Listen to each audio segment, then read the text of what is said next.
5 अगस्त श्रावण पुत्रदा एकादशी। इस दिन बना दिव्य दुर्लभ महाशुभ संयोग।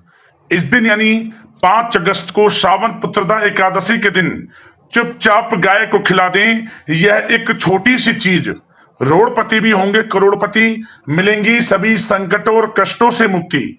मृत्यु दंड पितृदोष तुरंत होगा खत्म। पूरे साल आपके घर में भरे रहेंगे अन्न धन के भंडार। यूं कहें भगवान विष्णु जी माता लक्ष्मी की कृपा से आपकी 7 पुश्ते तक करेंगी रुपयों पैसों पर राज। जी दोस्तों, 7 पीढ़ियों तक बैंक बैलेंस बढ़ता चला जाएगा। सभी दुख दर्द संकट कष्ट दूर हो जाएंगे और सभी सुख आपके पास आ जाएंगे। सभी सुख आपके कदम चूमेंगे यदि आप यह एक छोटी सी चीज गाय को खिला देते हैं 5 अगस्त यानी कि श्रावण पुत्रदा एकादशी के दिन। आपकी जानकारी के लिए बता दें, इस बार यह जो एकादशी है बहुत ही दुर्लभ योग में है। अनेकों दुर्लभ योग बन रहे हैं। यदि आप गाय से जुड़े इन उपायों को कर लेते हैं तो आपके जीवन से समस्त परेशानियों का अंत हो जाएगा। आपके जीवन में आपको अपार धन सुख संपत्ति की प्राप्ति हो जाएगी। तत्काल गरीबी समाप्त हो जाएगी। यूं कहें कि गरीबी आपके घर का रास्ता भूल जाएगी और आपके जीवन में आपको अपार धन सुख संपत्ति की प्राप्ति होगी। और सबसे बड़ी बात, इन उपायों को करने से 7 पीढ़ियों तक लाभ मिलता है। आने वाली 7 पीढ़ियों तक के लिए लाभ मिल जाता है यदि आप गाय से जुड़े इन उपायों को कर लेते हैं। इस बार श्रावण पुत्रदा एकादशी के दिन, जो कि इस वीडियो में हम आपको बताने वाले हैं, वीडियो बड़ा ही महत्वपूर्ण है आपके लिए, तो सारे काम छोड़कर अंत तक वीडियो को पहले जरूर देखना। आपके लिए यह वीडियो बहुत ही लाभकारी वीडियो साबित होगी, बहुत ही हितकारी वीडियो साबित होगी। आगे शुरू करें वीडियो को। सबसे पहले तो लाइक कर देना, जय गौ माता कमेंट्स बॉक्स में अवश्य लिख देना। दोस्तों, आपको बताना चाहेंगे, सावन मास के शुक्ल पक्ष की एकादशी को पुत्रदा एकादशी कहा जाता है, जो इस बार 5 अगस्त दिन मंगलवार को मनाई जाएगी। साल में पुत्रदा एकादशी जो है वो 2 महीने में आती है, एक पोष माह में और दूसरी सावन माह में। या दोस्तों, सावन महीने में जो पुत्रदा एकादशी मनाई जाती है उसे सावन पुत्रदा एकादशी के नाम से जाना जाता है। इस पावन अवसर पर श्रद्धालु विशेष रूप से भगवान विष्णु जी माता लक्ष्मी की विधि विधान से पूजन करते हैं, इनकी उपासना करते हैं और व्रत रखकर अपने संतान की दीर्घायु सुख समृद्धि एवं उत्तम स्वास्थ्य की कामना करते हैं। पुत्रदा एकादशी का धार्मिक महत्व अत्यंत विशिष्ट माना गया है। मान्यता है कि इस व्रत को विधि पूर्वक करने से संतान संबंधित सभी समस्याओं का समाधान होता है और संतान को सद्बुद्धि व उत्तम स्वास्थ्य की प्राप्ति होती है।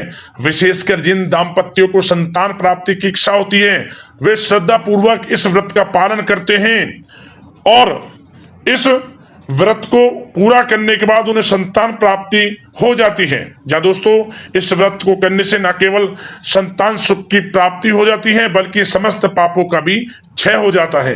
पुत्रदा एकादशी का व्रत एक सच्चे भाव और संयम के साथ किया जाता है तो भगवान विष्णु जी माता लक्ष्मी की कृपा से मनोकामना पूर्ण होती है। ऐसी मान्यता है कि पुत्रदा एकादशी व्रत रखने से न केवल वर्तमान में संतान की रक्षा होती है बल्कि आगत संतान को भी आयुष्य उम्र की प्राप्ति होती है। विशेषकर उन दाम्पत्यों को भी संतान सुख प्राप्त होता है जिनके संतान नहीं होती।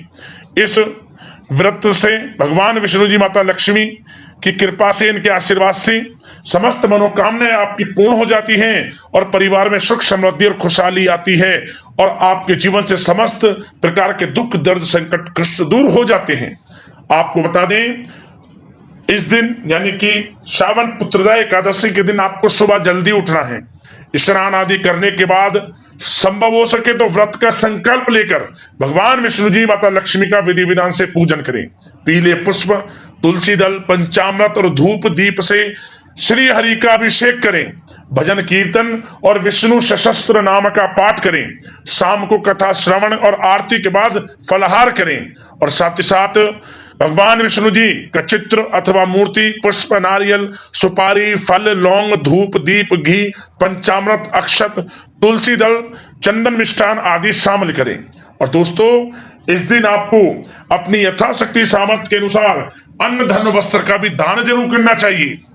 इस दिन किया हुआ दान आपको कई करोड़ों लाखों गुना मिलता है, उसका फल आपको, क्योंकि यह सावन का भी महीना चल रहा है और सावन के माह में एकादशी का महत्व और अधिक बढ़ जाता है। तो इस दिन विधि विधान से भगवान विष्णु जी, माता लक्ष्मी का तो पूजन आपको करना ही करना है, भगवान भोलेनाथ, माता पार्वती का भी पूजन करें। और दोस्तों, इस दिन सावन पुत्रदा एकादशी के दिन शाम के समय आपको पीपल के पेड़ के नीचे आटे का चौमुखी दीपक बनाकर उसमें लाल वाली कलावे की बाती लगाकर और उसमें सरसों का तेल डालकर उसे जलाएं। आटे का चौमुखी दीपक बनाकर सरसों का तेल डालें, लाल वाली कलावे की बाती चारों उसके मुख में लगाएं, चौमुखी दीपक जो आटे का बनाएं। दीपक जलाने के बाद पीपल के पेड़ की परिक्रमा और उस दीपक की परिक्रमा कम से कम 11 बार करें। मंत्र बोलना है आपको, ओम नमो भगवते वासुदेवाय नमः।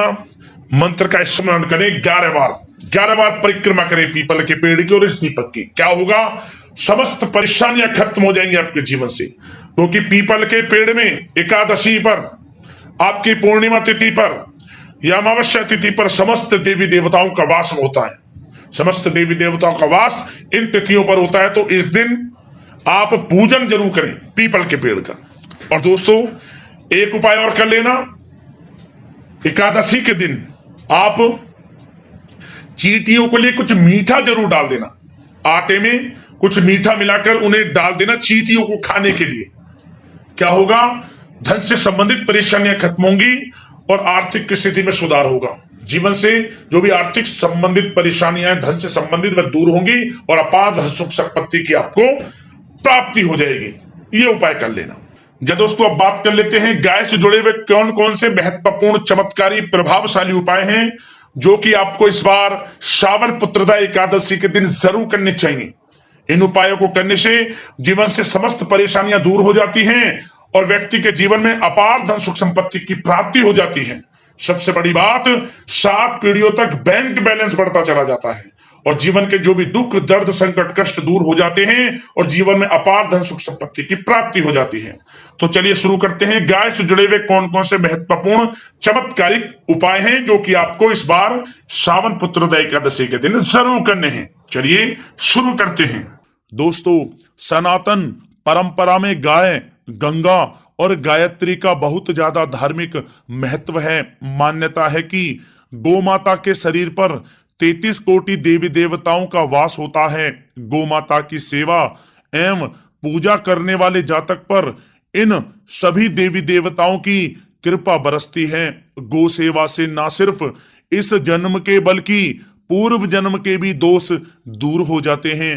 प्रत्येक सुबह जब आपके घर में भोजन बनना प्रारंभ हो तो सबसे पहले बनाई गई रोटी को आप गौ माता के नाम से निकाल दें और भोजन करने से पूर्व गौ माता को इस रोटी को खिलाएं।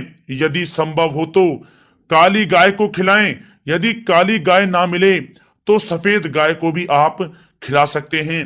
प्रत्येक पूजा और मांगलिक कार्य में गौ माता या उनसे जुड़ी चीजें जैसे गाय का गोबर, गोमूत्र, गाय का दूध अथवा गाय के दूध से बना घी अवश्य शामिल करें। इससे आपको पुण्य फलों की प्राप्ति होगी। सनातन परंपरा के अनुसार जिस घर में गाय होती है उस घर से जुड़े सभी वास्तु दोष स्वतः ही समाप्त हो जाते हैं। किसी भी पूजा में गाय से प्राप्त पंचांगव्य युक्त पदार्थ का उपयोग अवश्य शामिल करें, क्योंकि पंचांगव्य के बिना कोई भी पूजा पाठ और हवन सफल नहीं होता। या दोस्तों, गो कृपा पाने के लिए प्रतिदिन, सप्ताह अथवा महीने में परिवार समेत एक बार गौशाला जाने का नियम जरूर बनाएं और वहां गायों को हरा चारा जरूर खिलाएं। इससे आपको शुभ फलों की प्राप्ति होगी और साथ ही साथ गौ सेवा और गौ पूजा से 9 ग्रह शांत हो जाते हैं और इनसे जुड़े दोषों का निदान हो जाता है। गर्मियों में गौ माताओं को पानी पिलाएं और सर्दी में गौ माताओं को गुड़ अवश्य खिलाएं। ध्यान रखें कि गर्मियों में गाय को गुड़ ना खिलाएं। अनेक देवी देवताओं को अपने शरीर पर धारण करने वाली गौ माता से जुड़े कई शुभ और अशुभ संकेत भी होते हैं। मसलन गाय का दूध दुहाते समय यदि गाय ठोकर मार दे और सारा दूध बिखर जाए तो अपशगुन होता है। यदि कोई यात्रा पर निकल रहा हो और गाय अपने बछड़े को दूध पिलाती सामने आ जाए तो निश्चित रूप से जिस यात्रा के लिए आप निकले हैं वह यात्रा आपके लिए अवश्य ही सफल होगी और वह काम जिसके लिए आप निकले हैं वह अवश्य ही पूर्ण होगा। यात्रा पर जाते समय बाईं ओर गाय की आवाज आना और रात्रि में गाय की हुंकार करना भी शुभ होता है। दोस्तों साथ ही साथ गाय के साथ आप भूलकर भी ये काम ना करें, अन्यथा मिलता है घोर नरक और जीवन भर की परेशानियां। जय दोस्तों, गाय को राष्ट्रीय पशु बनाए जाने और इन्हें मौलिक अधिकार दिए जाने की बात हो रही है तो सवाल उठता है कि गाय जब भारतीय संस्कृति का अहम हिस्सा है तब भी गाय के साथ लोग खराब व्यवहार कैसे कर लेते हैं। गाय दर दर भटकती रहती है, भरपेट इन्हें चारा तक लोग नहीं देते।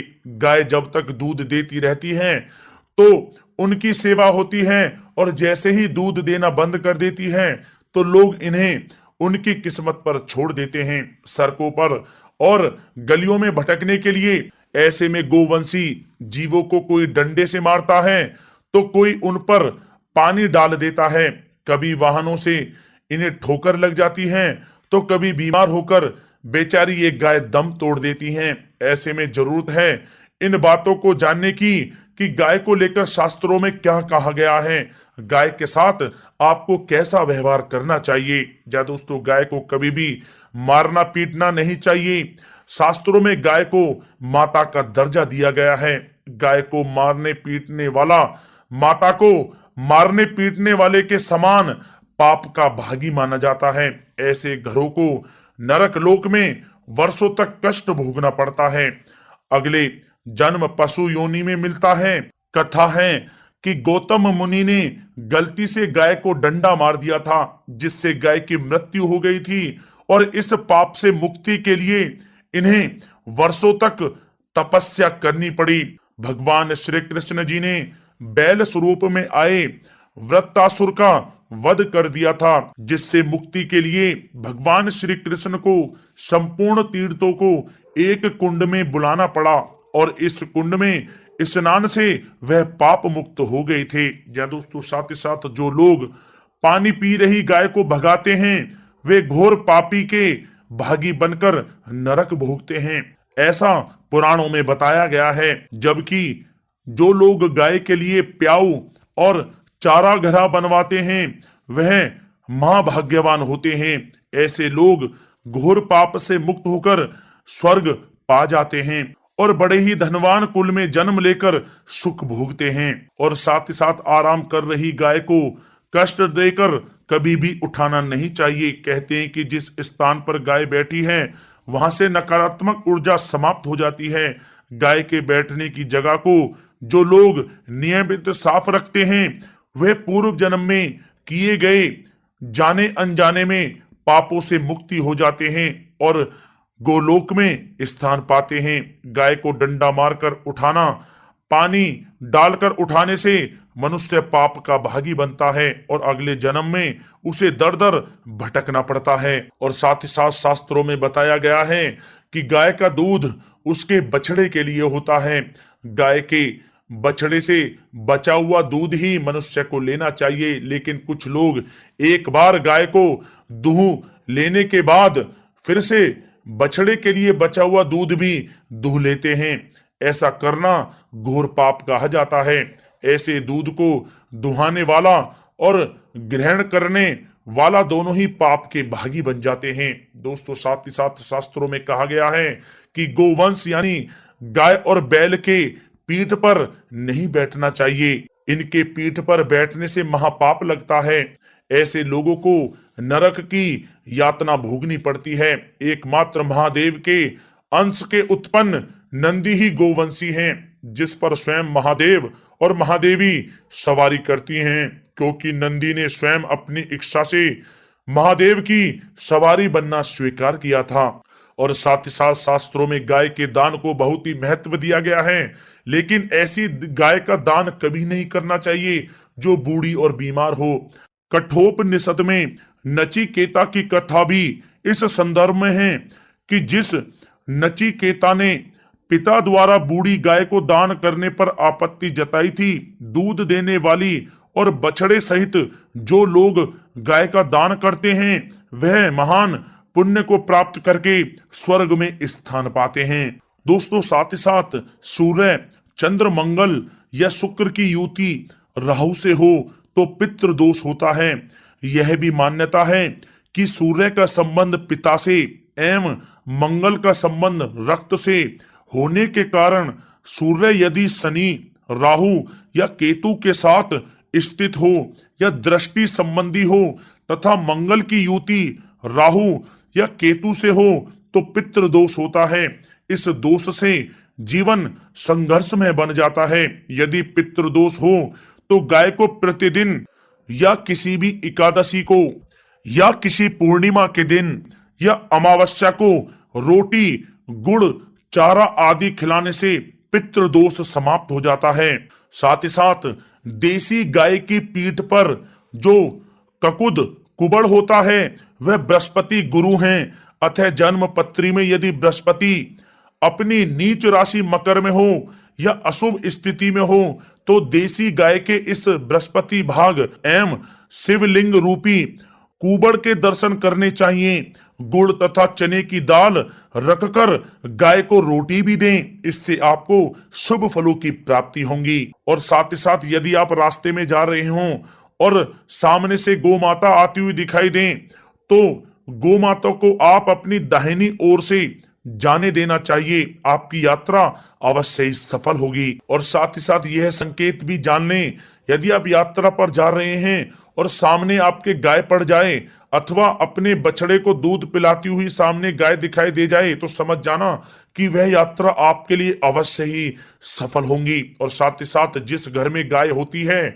उसमें वास्तु दोष स्वतः ही समाप्त हो जाता है। और साथ ही साथ आपको बता दें कि गाय को आप जो भी रोटी बनाएं प्रतिदिन ताजी रोटी ही बनाएं। गाय को अगर आपने रोटी बनाई है तो कोशिश करें कि उस रोटी को आप तुरंत ही गाय को दे दें। अगर आप उस रोटी को रख देंगे और उस रोटी को अगले दिन देंगे तो वह रोटी बासी मानी जाएगी। गाय को कभी भी बासी रोटी ना दें, इससे घर में नकारात्मक ऊर्जा वास करती है और जो भी कार्य आपके बनने वाले होंगे वह कार्य भी आपके बिल्कुल भी नहीं बनेंगे। इससे आपके घर में हमेशा दरिद्रता का वास रहेगा और आप जिस भी कार्य को करेंगे उस कार्य में आपको हमेशा असफलता ही हाथ लगेगी। इसलिए कोशिश करें गाय को रोजाना ताजी रोटी बनाकर खिलाएं और रोटी को बिल्कुल ना रखें, बासी रोटी गाय को ना दें। और साथ ही साथ सड़ी गली चीजें गाय को नहीं खिलानी चाहिए कि घर में कोई फल है, कोई सब्जी है, सड़ जाए तो लोग क्या करते हैं गाय को खिला देते हैं। नहीं, ऐसा नहीं करना चाहिए। ऐसा करने से यदि आप गाय को खिलाते हैं तो और आप पाप के भागी बन जाते हैं। आप बिल्कुल भी सड़ी गली चीजें गाय को ना खिलाएं। और साथ ही साथ आप आटे की 11 लोइयां बनाकर उनके ऊपर हल्दी लगाएं। इसके बाद आप उन 11 लोइयों को एक एक करके गाय को खिलाएं। प्रत्येक लोई को खिलाते समय गाय के सींगों पर आप हाथ फेरें, पीठ पर हाथ फेरें, मस्तक पर हाथ फेरें, माता गाय के आप चरणों के स्पर्श करें। जहां दोस्तों ऐसा करने से आपके समस्त कार्य बनने लगेंगे। जो दुख का समय चल रहा है वह भी समाप्त होगा। आपके जीवन में खुशियां खुशियां होंगी।